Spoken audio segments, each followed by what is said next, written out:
Мы сейчас находимся в главном Преображенском соборе Якутской Ленской епархии.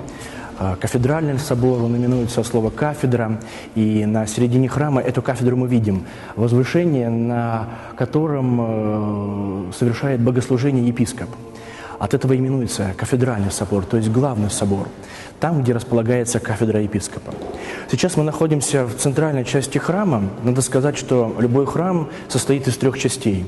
Притвор, основная часть храма, и святая святых, алтарь. Сейчас мы пройдем во святая святых для того, чтобы увидеть, что находится за иконостасом, где располагаются священнослужители во время богослужения. Как правило, в большинстве случаев диакон или священник пользуются диаконскими так называемыми вратами, на которых изображены архангел Гавриил, архангел Михаил, а бывают еще первые мученики, архидиакон Стефан и архидиакон Лаврентий.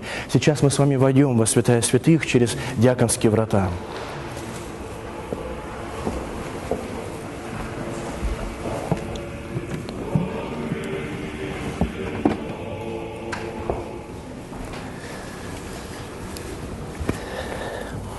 Самая главная святыня, до престола могут исключительно касаться священнослужителей, тех, кто совершает богослужение.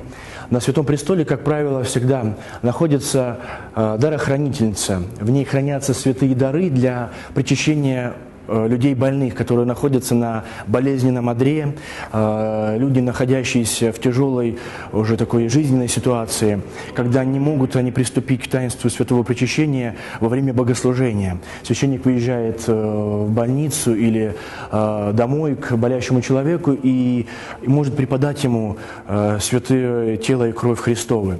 Также на Святом Престоле всегда располагается Евангелие, книга жизни. За любым богослужением всегда совершается чтение Священного Писания, той книги Благой Вести, которую нам оставил Господь наш Иисус Христос для всех живших и живущих на сегодняшний день на земле.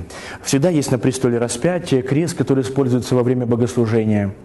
За Святым Престолом располагаются крест и запрестольные иконы, семисвечник, который зажигается во время богослужения. В алтаре всегда еще есть жертвенник. На вот таком неком постаменте, жертвеннике именуемом, приготовляются до божественной литургии святые дары. Хлеб, вино, которые за божественной литургией будут перенесены на Святой Престол, и там уже во время молитвы епископа, священника и всей церкви этот хлеб и вино будут преосуществлены в истинное тело и кровь Христова. Ну вот такая небольшая экскурсия по святая святых алтарь.